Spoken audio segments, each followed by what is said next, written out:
Show with me, Swin Dobson, and him, Tim Patton. Today we discuss, is collapse inevitable? Tim.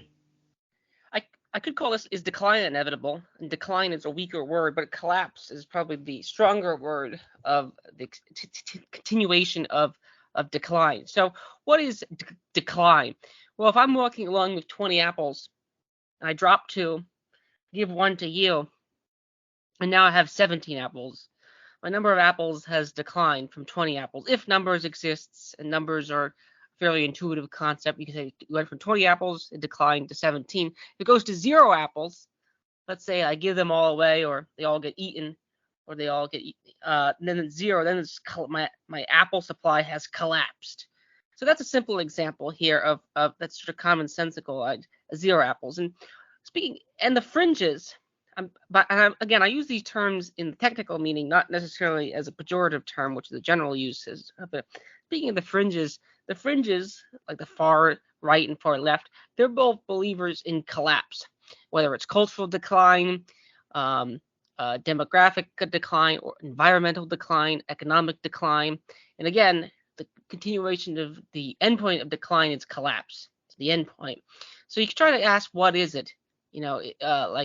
And when did it start? And this is sort of one of my skepticisms of the far team, so to speak, because you sort of have to define, to me, and we sort of did this. We had Rick's Story and Right Nations on for 2 older episodes on has music declined, and and Rick's Story as well on the family.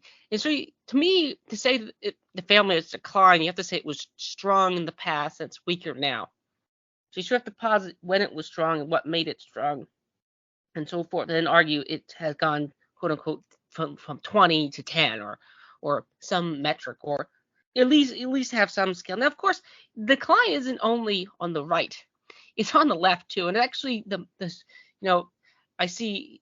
Well, in the United States, we're paying a lot for gasoline and oil and those type things, but in Britain and continental Europe, what's the opposite happened is the price of gasoline has gone up, and the reason that it has is mainly, arguably, due to the environmental regulations and so forth, and which just comes from the religion of climate change or ecological disasters, in which has made fuel.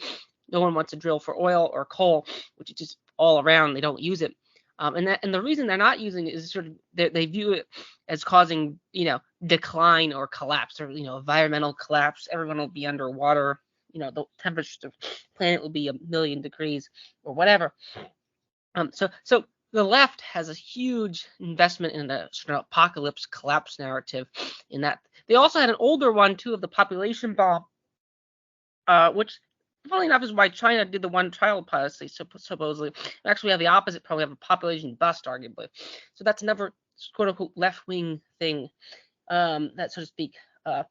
And they're generally complaining about the environmental collapse. Now, this is also the right. You get people like Roger Scruton complaining about environmental collapse.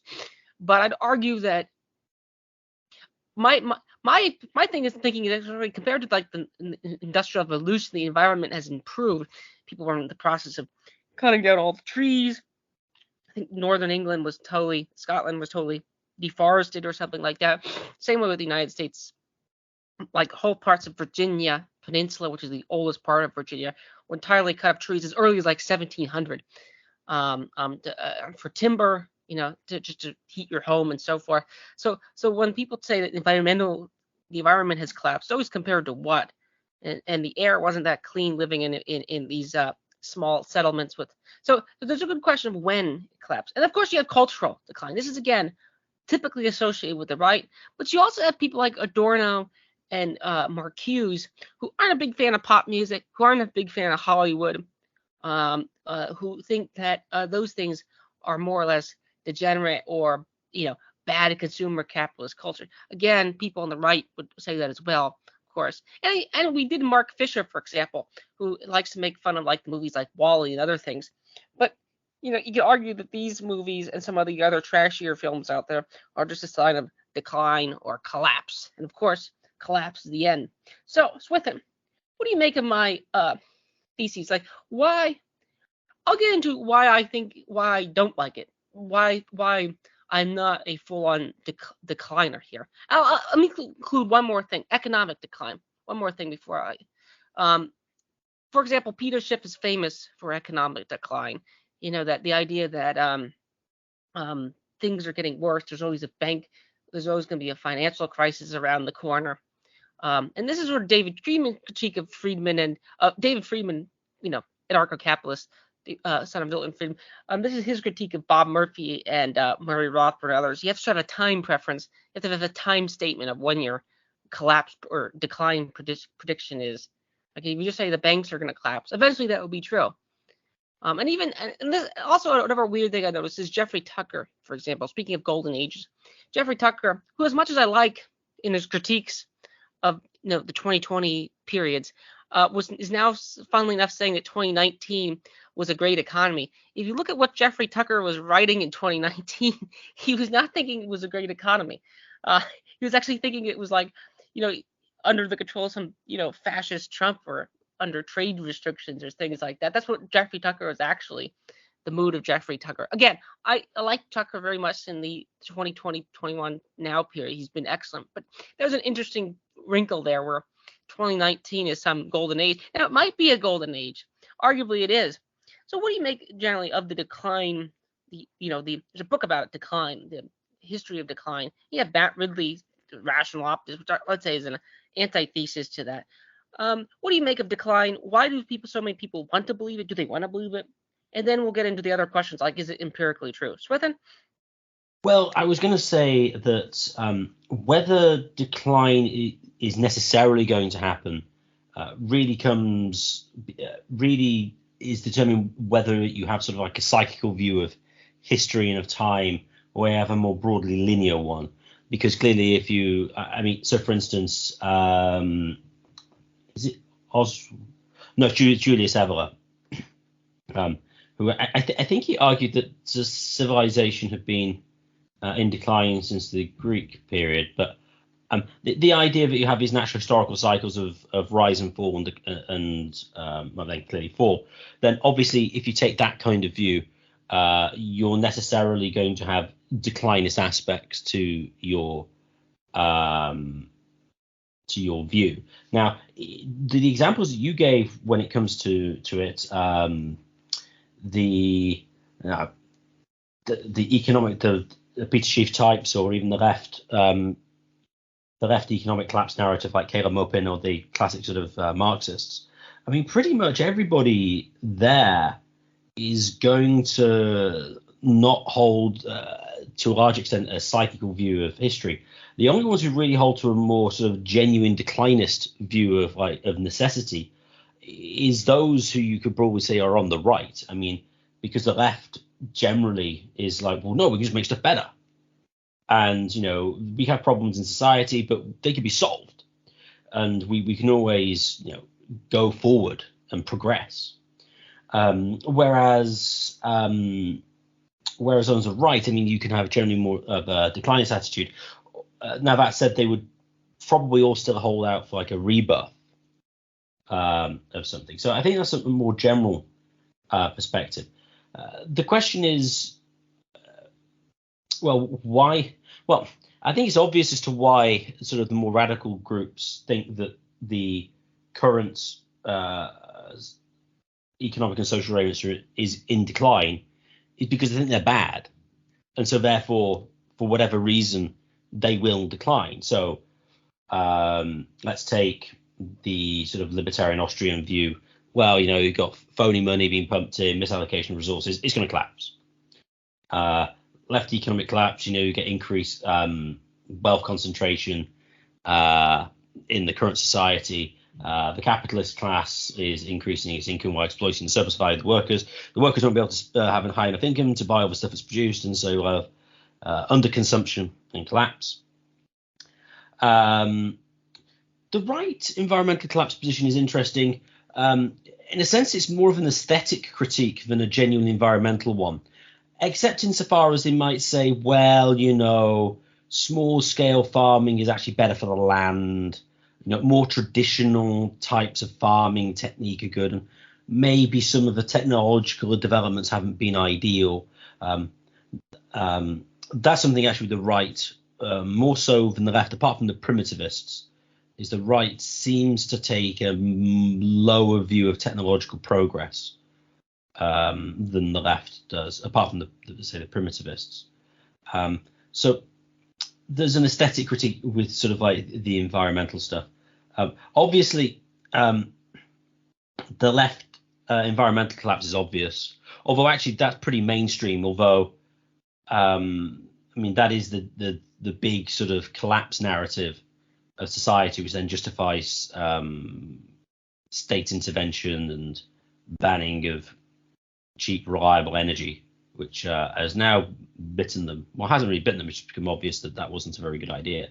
Although to what extent people have realized that yet is another question.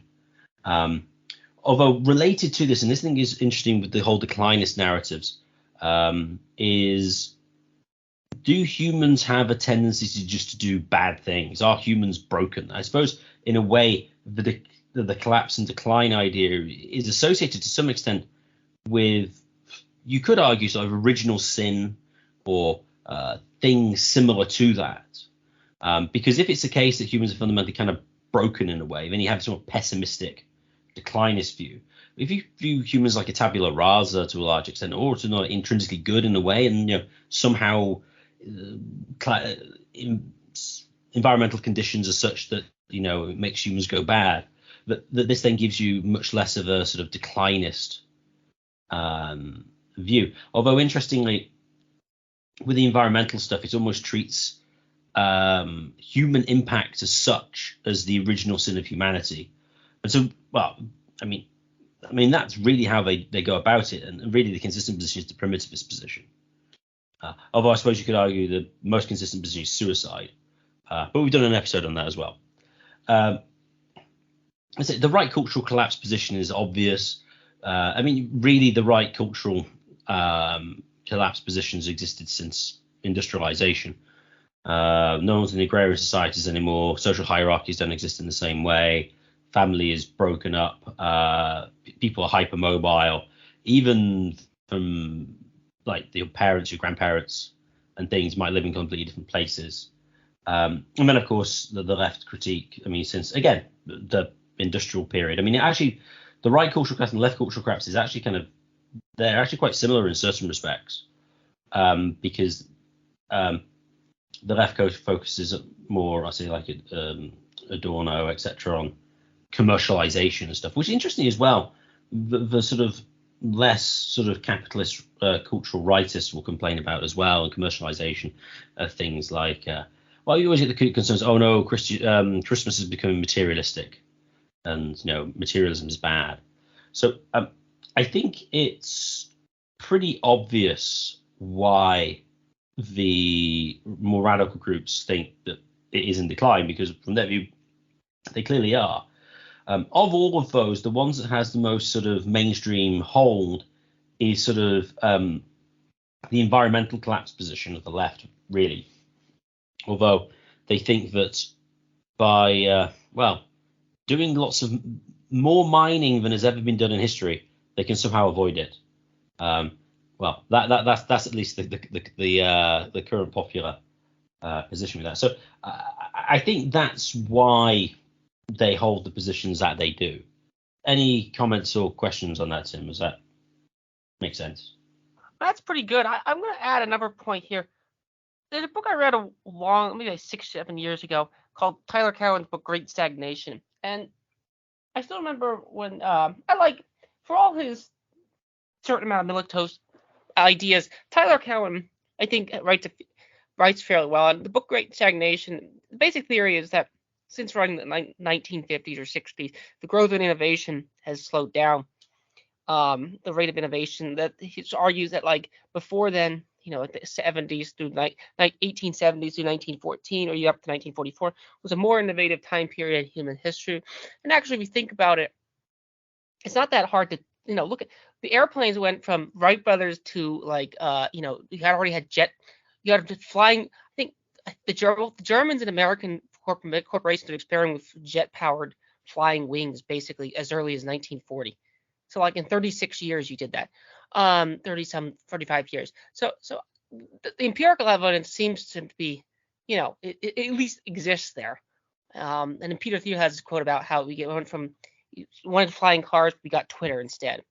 So now, oddly enough, Tyler Cowen got a lot of criticism from like libertarians and Randians. Now this was bizarre for Cowen because he said, all the bad policies, and this is what he said in Rush Roberts' interview, like all the bad policies which many libertarians complain about have been done. And this goes back to the golden age problem I have with declinists. Like starting in the 50s and 60s, you had 90% top tax rates. You had all sorts of trade restrictions and what you could do. So like when you say that government has grown, in a sense, government was quite big already in 1930 and 1960 here, in a sense. So when Yaron Books is another person who criticized this book, saying that the innovations, like a lot of bad policies, minimum wage. If you think minimum wage is a bad policy, you think, and again, things like patent law and those things were not nearly as developed. There was no Disney carve out for 80 consecutive years, which there is now, 80 consecutive years and counting and so forth. So a lot of those things were either unenforceable or not as easy to enforce. So in that sense, you could argue the economy was better. So I'm willing to buy on an empirical level the evidence, so to speak, that things were better, so to speak. But the problem is you got to go back and sort of count up, what was the case and what wasn't the case. And innocently enough, a lot of this is where things get really interesting to me, especially on the economic front. And Marxism, and following enough, David Bentley Hart agrees with me here. So David Bentley Hart is no friend of capitalism. And he points out that the Marxist view of society is actually a sort of a hyper-consumeristic one, which I sometimes roll my eyes at when like deep paleocons start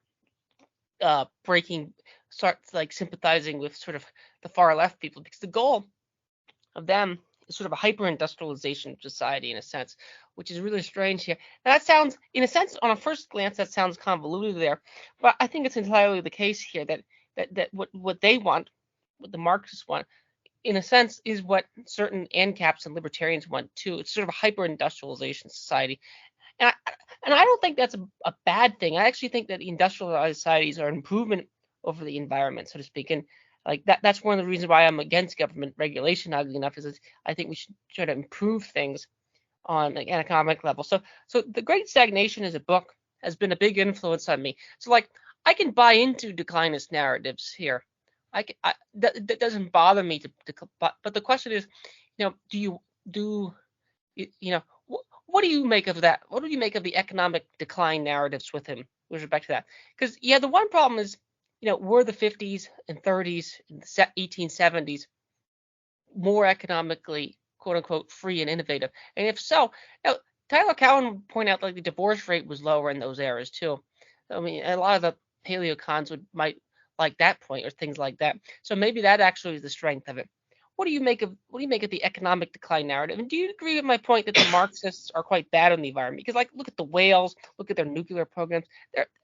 They hunted the whales to extension. So the idea that the Marxists are nice to the environment, I find that interesting to say the least. Swithin, what do you make of that book? Oh, the Marxists clearly are not environmentalists. I mean, they're modernists. They want technological and industrial civilization.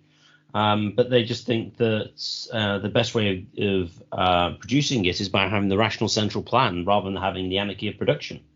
It's not a question of a goal to a large extent. It's a question of means. Now, that's not entirely true because, for instance, the Randians would want to have the great man and the great capitalist industrialist individual. Whereas no, you can't really have that in Marxist theory, but they are very similar. So I think it's the traditional economic Marxists are not any real form of environmentalist at all. I mean, they would be probably the ones who were cheering on industrialization of farming, which took place in Great Britain after the Second World War. One of the major goals was food security. You may or may not know of the Battle of Britain is the battle in the Second World War, which gets all the sort of fame, a really important thing about fighting the Germans. But actually, the most important battle was the Battle of the Atlantic, because if the Britain had lost that, we would have starved because we imported loads of food from America. So lots of food security stuff. Anyway, so they went to this high level of industrialization. A lot of the stuff the environmentalists and animal welfare people talk about, complain about farming practice, was really something like food security and just increasing output, which to a large extent the Marxists would have agreed with. I mean, obviously it shouldn't be from the petty bourgeois farmers, it should have been from the Rational Central Plan. When it comes to the economic decline, it's kind of difficult. I mean, clearly in one way, the economy is better now than it was in the 19th century.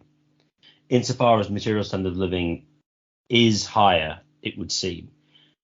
That said, you could make the case that it might not be in certain respects. I mean, you're really getting to a material standard of living argument, which is not straightforward to make an argument for.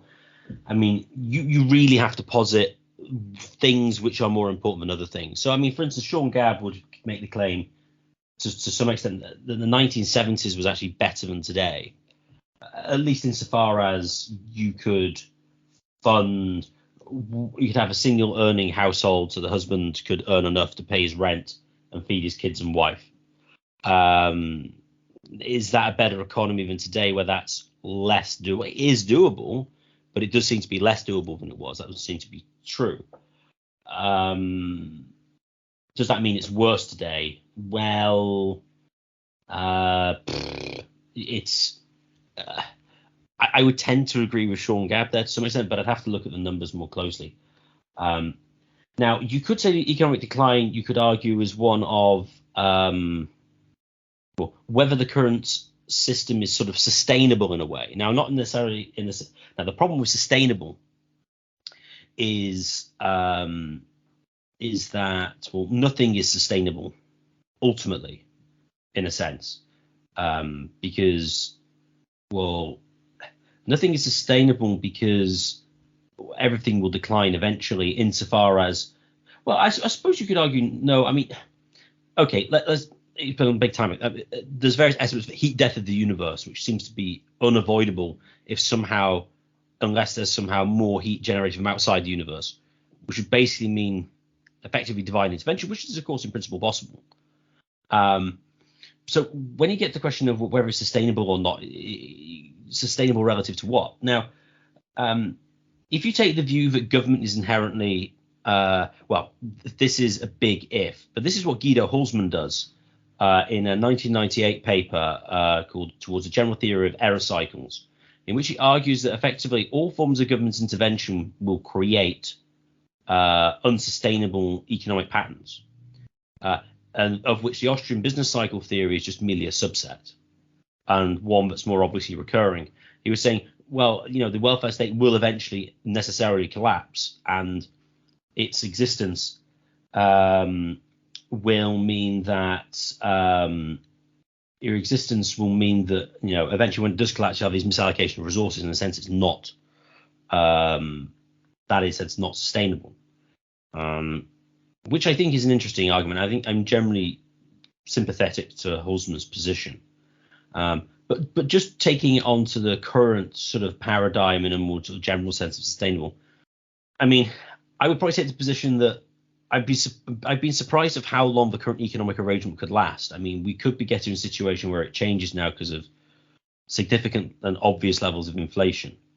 We have had clearly lots of inflation before, it's just not as obvious, which could cause a reset of some description. So I do think that the economic collapse narrative is true, and I think generally the right analysis is more correct than the left economic collapse narrative. That said, the left narrative isn't entirely wrong. It does highlight some interesting areas. It's just that it's myopic, I think is the way I would describe it. So that'd be my view on the economic stuff. Just on the general thing on declinist narratives, I have sympathy really with the mostly with the economic and cultural decline arguments.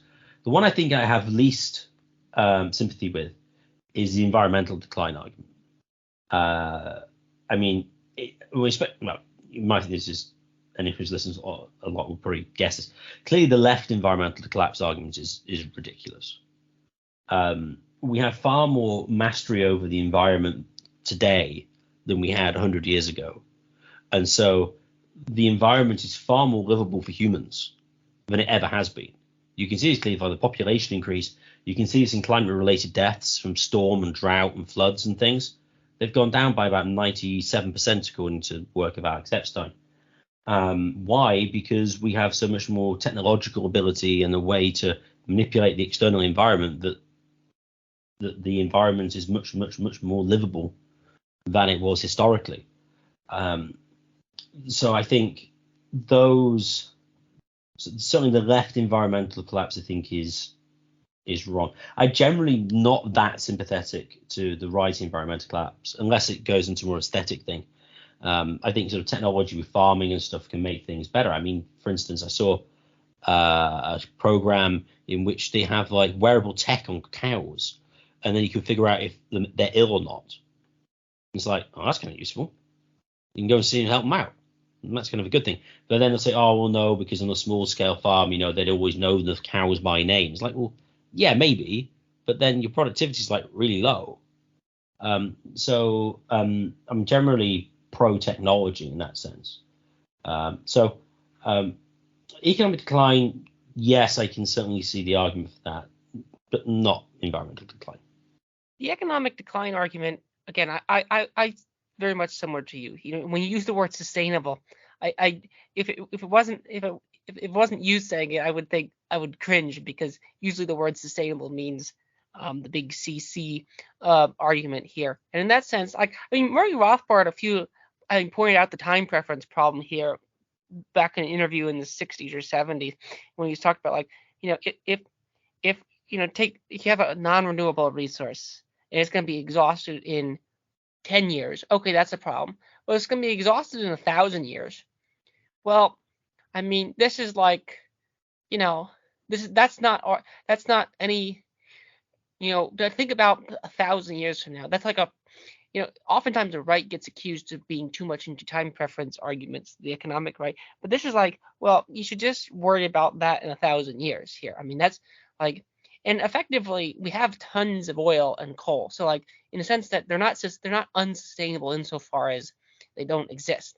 And actually, and we know this from history, every once in a while, some people bring up, oh, we're going to run out of this rare earth metal, and therefore we can't build all these things. And it usually turns out we can either find new sources or we can figure out how to mix other elements. The Germans figured out how to make oil out of coal under heavy sanctions, all sorts of.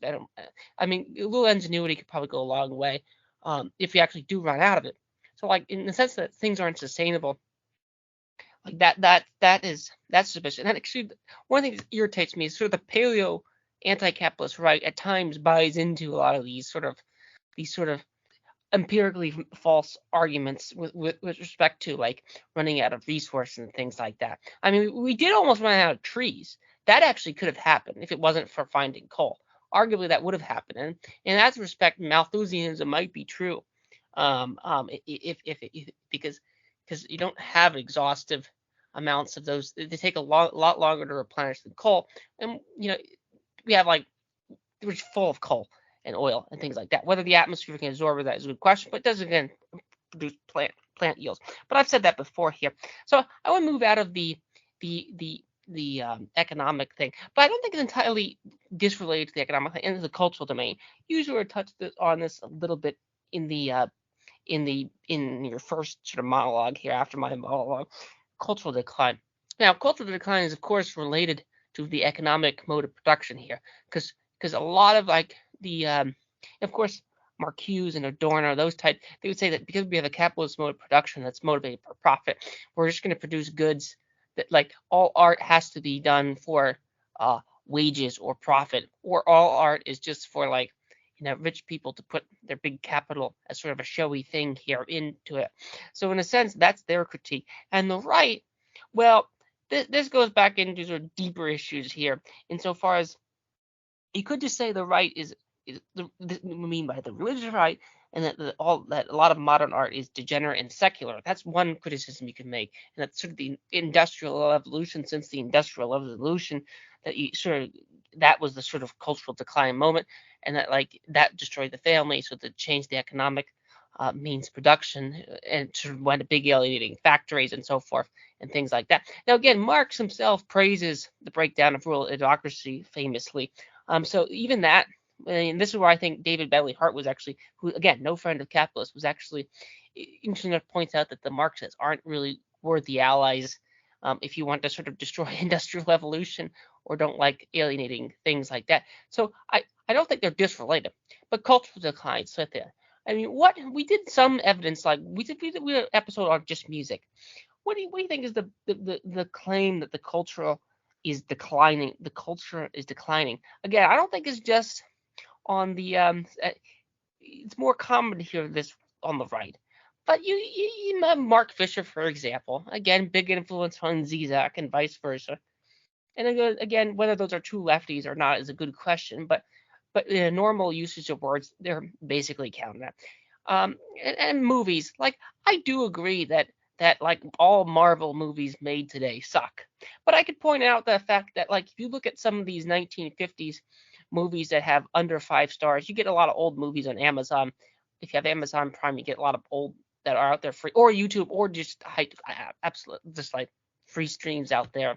A lot of them are just quite boring, and you could argue that a lot of these movies that the paleocons will point to as being bad, you could find them in previous eras, and even things like, now again, it's a slightly different thing, but Thaddeus Russell will point out like the precursor to pornography is like these thrillers, these sort of trashy novels in the 1870s and 80s about these now again, they weren't nearly as lewd as that, but they still exist. They still exist. They still, and like even the 20s, you start getting this kind of stuff much more mainstream, so to speak. So it seems like you can always find things. Now you can argue, well, it's not as widespread.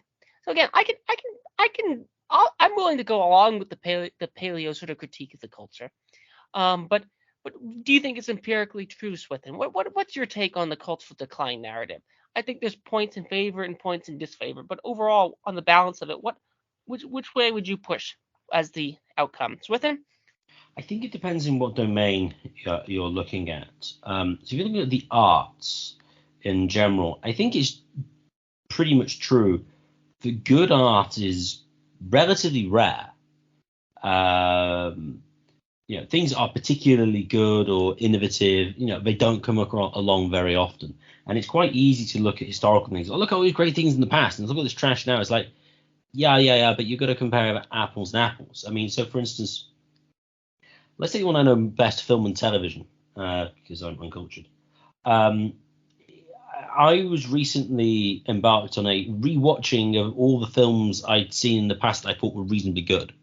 Because ever since I've been married and I did it before, but from basically 2010, I've rated every single film and television show I've ever seen. So I have a decent record of that. And I rewatched them in chronological order. And I mean, some of the older stuff I just don't think is that great.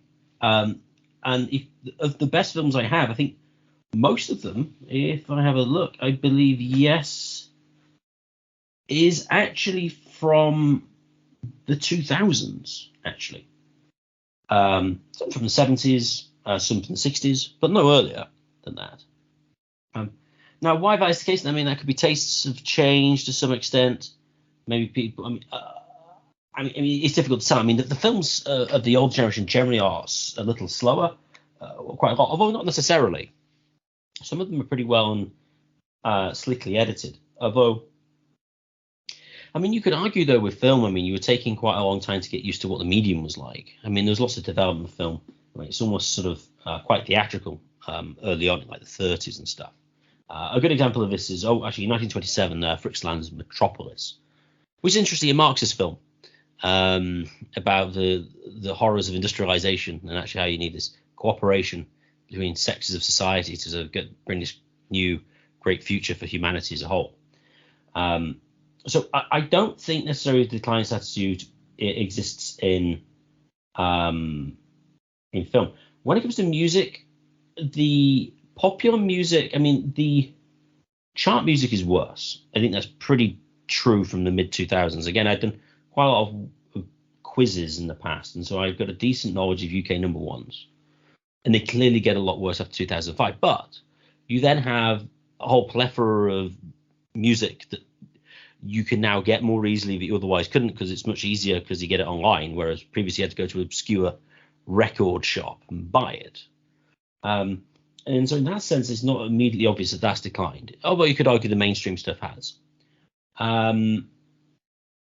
So there's ups and downs with that. Books, again, I don't know novels hugely well, but I'd be surprised if there weren't any good novels being produced, considering the volume that have been produced. I think one area which is pretty clear to got worse is architecture.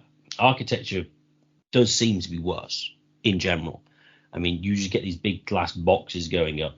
Modern new built houses in England are pretty poor looking. Some of them are terrible more recently. That said, they existed in the 60s and 70s. And there was poor housing earlier, although aesthetically, if it was maintained quite, it actually looked better.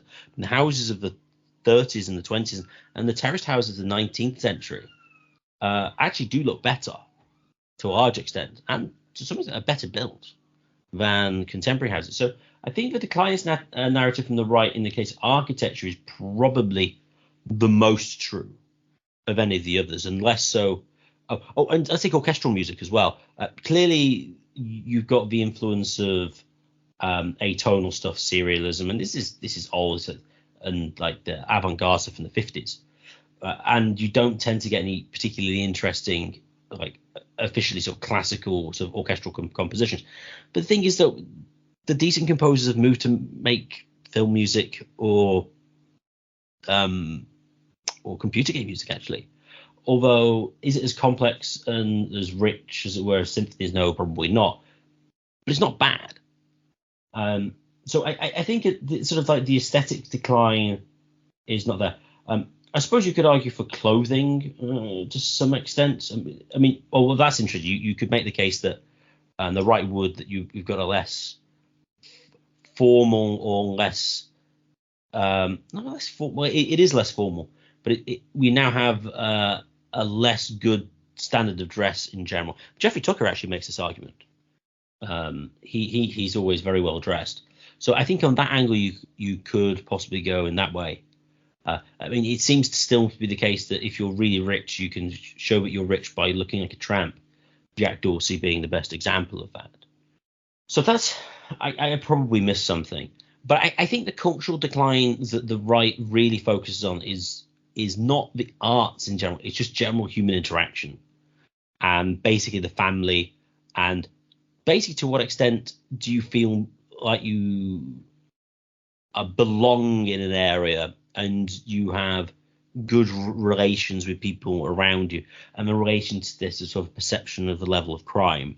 I think that is where the right cultural decline is most correct, rather than, although they might go on the aesthetics, although I do think, as I say, architecture and clothing are probably the most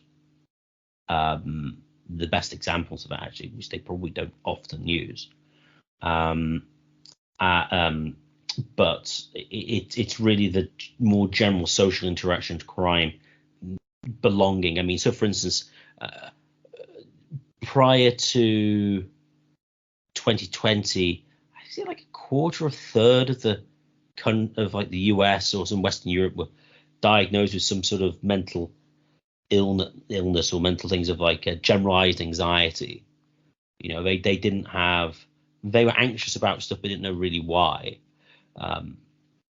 This seems to be a result to some extent of industrialization. Now, of course, does it have to be this way is another question. But this doesn't seem to happen in pre-industrial societies, possibly because you don't have the same rootedness and social interaction that you have by necessity in a place where you have to rely on people in your surrounding area and you meet them on a day-to-day basis. Whereas essentially today I could just exist in my room and have everything brought to me and I wouldn't need to see anybody. So I think that angle, and to be fair, I think the left would agree with that to some extent as well. But that would be my sort of general sort of post-mortem, as it were, on the right cultural decline narrative.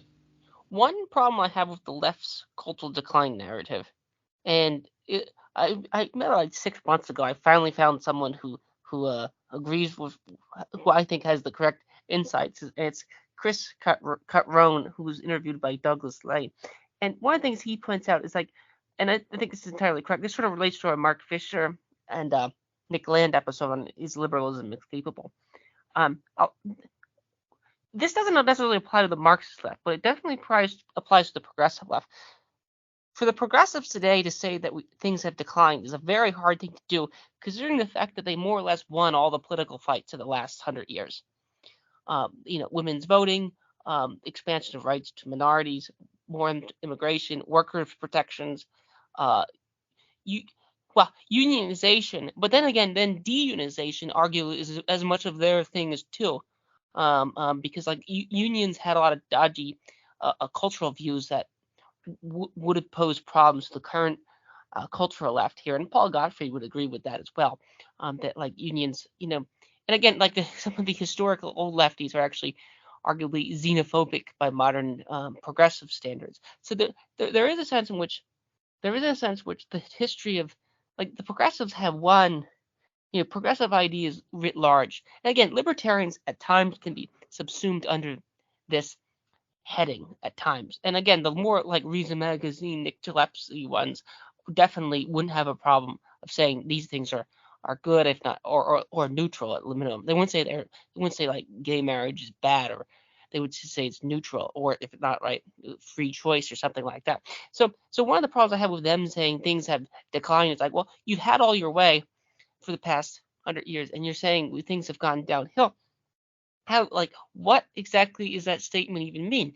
I mean, like, the only thing that could mean is actually that all their programs that the previous namesayers that said are actually problematic, to say the least, if not outright bad. Now, again, the paleo, that's the good reactionary critique of the progressivism in general, is to say that is to say exactly that, like all the things that were viewed as victories were actually not or many of the things that viewed as victories weren't real victories. But the Marxist left has a little different relationship in the sense that outside of the Soviet Union, Cuba, and North Korea, and China somewhat, they didn't really have formal political power in the same way. But for the progressives to say that, that's a really odd thing to say, considering that unless they want to say that all those movements were actually failures, that feminism failed, that voting rights expansion, and then this is where things get bizarre here. And I would say we just have an analysis term problem here, where if we can't define things, say things declined or say things are getting worse, it's a really dodgy thing here. And again, sometimes naming phenomena problem is a problem we always resort to here. But I think it's worthwhile, which is one of the reasons why I wanted to do this, because it begs the question of what is decline anyway. I started with the apples example. That's a very canned example, which makes sense. We'll start with 20 apples, go down to 0 apples. But when you say something like the position of workers has declined, or the position of women has declined, if you have a starting point, you have to have an ending point. We did a thing on Dieter Mikalski and why don't Marxists, if capitalist employers are exploitive, why do they want to get hired? I think it was a rough episode idea. And this sort of gets into the weeds of that single question here. Dieter Mikalski, of course, would say it's a good thing. But then if you survey women and they're alienated or unhappy, and you could argue that older women, of the 200 years ago, just weren't surveyed, and it's a measurement problem. But it is a suspicious thing where when the left says there's been decline, it sort of betrays. It really begs the question of like what exactly was the history of the past 100 years. I don't know how you can argue that it was some big win of right-wing victories. I mean, I find that odd, to say the least. Swithin, do you have any comments on my things? Like, you think it's a measurement and naming problem for these people? And again, you could always accuse me of being a genetic fallacy, which is I'm just picking out people who say things are going downhill.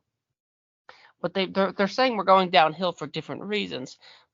But in a sense, they oftentimes have similar views of things, and that's one of the things I always comment. The fringes end up having similar views on things. So like the horseshoe theory is that comes up with that as well. So with any comments on this? Like, what would you make of it? Do you think the last 100 years has been a string of victories here? I mean, what do you make of the progressives saying there's been decline here? That to me is very odd. I've never been able to scratch my head around that, unless you want to argue that it's been a fake progressive left has been in charge or something like that. But even then, that's an obvious dodge which can't be easily squared out. Swithin? I think the only real claim, and this is what they do with the sort of progressive left decline narrative, is what they will do is they'll say, oh, the reason women and girls self-report lower happiness than they had in the past is because we simply haven't gone far enough. So it's kind of like, well, if we implement our progressive policies, yeah, even though it's progressive, it'll actually get worse until we implement all of them, at which point utopia will exist and everyone will just be astonishingly happy. And so it'll be the position that, well, we need everything to change, and then it will work. But as we progress to it, it might make things worse. Now, this might sound a very sort of ridiculous position, although it isn't entirely as ridiculous as it sounds. So, for instance, let's take the broad sort of economic right critique. And if you were to say that, well, what we should do is regulations are bad. Let's get rid of regulations on banking. Well, that would probably make things worse if the central bank still exists. So you're sort of getting towards where you want to go, but actually you're actually going to make things worse because the money creation ability is going to be greater. Now, of course, you could argue, well, if you're going to deregulate, you might get more crypto and more non-government based currencies out competing, which of course is possible. But there are certainly certain regulations you could get rid of. I mean, they did it recently in America. They got rid of the reserve ratio, which was how much you had to keep in bank reserves relative to sort of on-demand liabilities like demand deposits, current accounts, that kind of thing. So I don't think that's entirely an unreasonable position. That said, though, if you were to have listened to progressives and say, oh, well, the emancipation movement would lead to this, it's like, well, it hasn't. Now, that said, you could say the right would be similar, although then if you're radical enough, you probably would have made that case. I can't imagine Rothbard saying it was a good idea to get rid of legally enforceable reserve requirements, at least on its own, for instance. So I think that's the way they would try to attack that. One of the problems I have, and this goes back to the terming and naming problem, is if you take the quote unquote like right now, it gets we get quickly in the weeds. It's like, is Woodrow Wilson right wing? Well, not really. By modern standards, he's not. Well, by modern standards, he is. By at the time standards, he's not. Is Lincoln right? Okay, but then if you answer those questions, if you say, okay, we'll just use some reasonable standard. Well, it's hard to believe that the right won anything in the past 100 years, except maybe defeating the Soviet Union. But keep in mind, the anarcho-syndicalists also wanted to defeat the Soviet Union. The classical liberal and progressive liberals wanted to defeat the Soviet Union, the Hayekians. So, like, if you think about what they actually won. So for them to say there's a decline narrative, people like them have been in power for a considerable amount of time. Now, it does think, what about Thatcher and Reagan? Okay, well, now we have more issue of here. It's like maybe that has happened. But as Kurt Rohn points out, the destruction of labor unions is the predecessor of the cultural left. Because if you don't destroy the labor unions, the left, and actually having the Soviet Union around is a sort of sense a feature and a bug there, because you have a sort of a bugaboo, but it also gives. I mean, there was some amount of so to speak collusion between the Soviet Union and Western labor parties And again, I'm not saying this is a bad thing. The CIA also colludes with certain parties in Latin America and Southeast Asia. There's plenty of examples there. But there was some amount of support, especially early on, which is not, this is the McCarthy thing here. But it is the case that the destruction of labor unions had the effect of making the left a professional class left versus a sort of more workers-oriented one, which, okay, so maybe there's been, you bring back Sean Gabb's the 1970s, maybe there's been a decline since the 70s here. And that to me is a reasonable hypothesis. And I think that could occur because, in a sense, the Soviet Union arguably peaked under Khrushchev, or so to speak, and it's been in decline there. But again, so part of my problem when people talk about decline is sort of just a mathematical problem, where like you have a temperature graph, and it's like, well, the weather peaked at 12:05. Okay, that was the hottest weather. It's a measurable thing. But when you sort of talk about civilizations, you might, okay, if you posit decline narrative, you have to sort of kind of date, and then you sort of say, well, between it was a rise, this was probably the peak, and this is probably the downfall here. And maybe you could do that, like, maybe you can't measure it, but you can sort of assume that this is roughly makes sense. You have the rise and fall of the Roman Empire book type thing. But the sort of decline now, you sort of pick it, and then you have to go to that age. You guys sort of have a deep immersion of the facts. You might not know all the facts either. So your point about Sean Gabb about living standards, I thought about that for years, and I mean, one response to Sean Gabb might be that, well, people want to, like healthcare costs have gone up. That's the retort here. Like, for example, like end of life healthcare costs have gone up.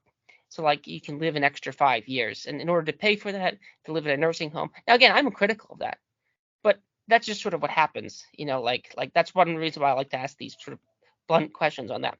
Swithin, do you have any comments on that? Yeah, I mean, with the decline from the 70s and standard of living, I mean, you really have to first work through, okay, what things are the most important for standard of living, and then say, okay, these are them, and then go, okay, when was it easier or less easy to do that? If you have a position whereby it's basically as equal, but you have the other things that are better, then that's clearly an improvement. And if you don't have it, if you have less of it, but you have more of other stuff, but even this other stuff is nice, it's probably worse because you've not got the core stuff. Obviously, that'd be quite a difficult thing to do. You couldn't really measure it properly. But I think some sort of analysis of that is plausible. But it's very difficult because you've got lots of things going different directions. As you mentioned earlier, declinist narratives always seem to have a sort of golden age of some. Now, whether they would say it was a golden age, I mean, some might say, well, no, it's the least base metal age. Rather than the golden age, but functionally it acts in the same way. Although what I would say is some of the declinists will use a theoretical ideal and use this to say, well, we've declined or we're moving further away from an ideal position. You could argue this is what some of the ANCAPs do Ancapistan is where it's at, and any further deviation from Ancapistan is decline, even though that doesn't exist. So there's a number of them. It depends which kind of, whether they're sort of like historically laden of the golden age or whether sort of some theoretical position. Most of them would be historical. Well, the right certainly is, which is basically the high Middle Ages in most cases.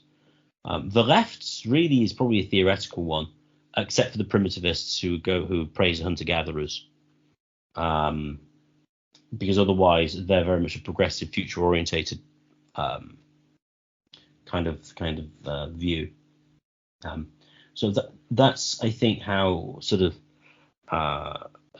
golden ages and also theoretical ideals function with the declinist. If someone asked you on the street, is Britain declining, what would you tell them? I would say that Britain in general. Okay, my position generally is Britain's been in decline since the First World War, but I have to caveat that because clearly the material standard of living in certain respects are higher, With great confidence, I would say that Britain's been in decline since 2019. I think that's certainly true. I think I suppose I would pick whenever smartphones became ubiquitous. After that, it's been in decline because there hasn't really been any major technological advances, and socially, it's been worse. So I think I might be able to say something like 2014 or something like that. On a more general level of what I would consider important material standard of living, I'm sympathetic to the sort of Sean Gabb position of the 1970s. Not necessarily been a huge 1970s fan, but that seems to be a relatively decent time period for how much of the average wages could earn, and housing, and sort of important sort of material things which are important for family formation and things. So I have multiple different sorts of narratives in which there has been decline. Some sort of are more strict than others. So I mean, definitely from 2019 onwards, yeah, definitely decline. I suppose you could highlight a few things that are better, or some new artworks have been produced or whatever. But I mean, in comparison to everything else, it's clearly not. As just from a theological perspective, the easy thing to say is it's been downhill since the fall. That's the easy argument. But go on. Well, for my own country, if I'd asked that question myself, is the United States in decline? I think the first question is compared to what, and compared to other countries, is it in? Because I think it's a sort of relative thing in a sense. So like, has Britain been doing worse than France or Italy, or about the same, or has the United States been doing worse than, say, similar Japan? And then on those questions, these are apparent relative decline. I would say that in that respect, in some ways, you might argue you're doing quite well. This is sort of the cleanest, dirtiest shirt narrative here, which sort of relates to the fall with respect to, in a sense, because you sort of assume that everyone's in a sense guilty of something, or every civilization is guilty. Then the question is, which is the least guiltiest in a way? So which one's the least? Which is the Michael Munger has example of the pig. The you bring out the first like they'll sort of judge pigs based on and it's not beauty, but they'll judge them on something, like by most people's eyes, all of them look the same, or they all look ugly, or something like that. But to the pig buyers, they'll look for certain things. So I mean, one of my sort of simple objections to decline is you could say that all civilizations all at times seem like they're in decline, or seem like they want many. You can find many people saying they're decline. They had a debate on. Jonathan had a debate on Twitter. Is Twitter ruining the lives of young girls? And he brings up a quote he reads a quote from like the 1870s or the 1910s, and they'll talk about, I think, either radio or light bulbs. I forget which one. And if you just replace the word Twitter with light bulb, it basically makes the same sense. So to me, is the United States decline? Well, in terms of industrial production, it's clearly in decline compared to like the 1940s, and especially relative to industrial production, it's absolutely in decline.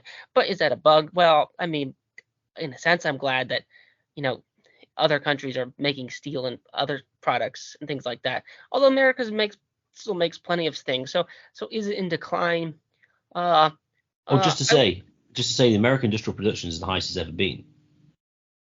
It's just that it's become, the productivity increases have been high, and so it doesn't employ as many people. Correct.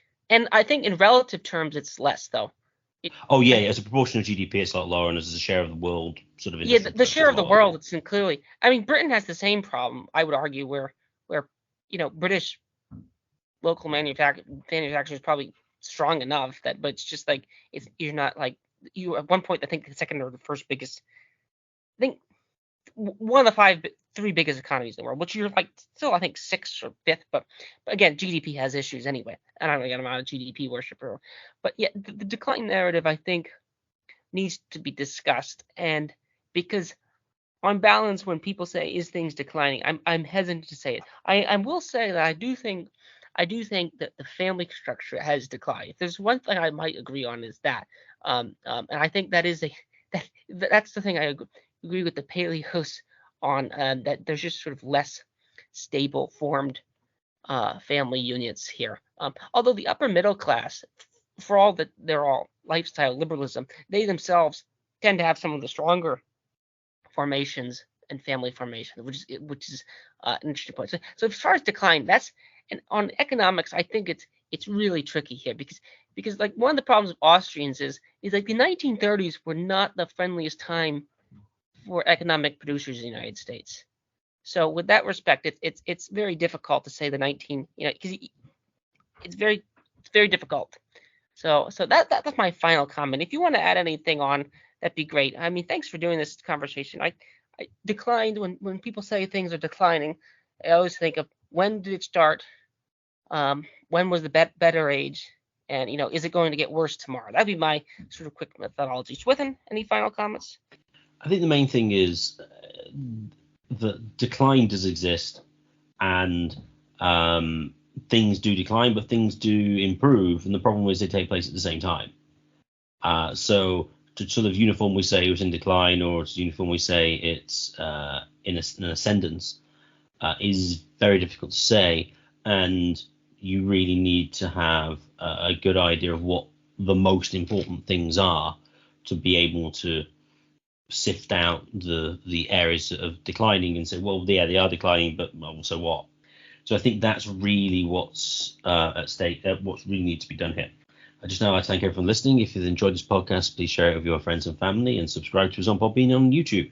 The more subscribers we get, the higher we get in the search rankings, and the more people can access this material. And finally, if you'd like to contact the show for any reason at all, please contact us at mindcrimelibertyshow@gmail.com.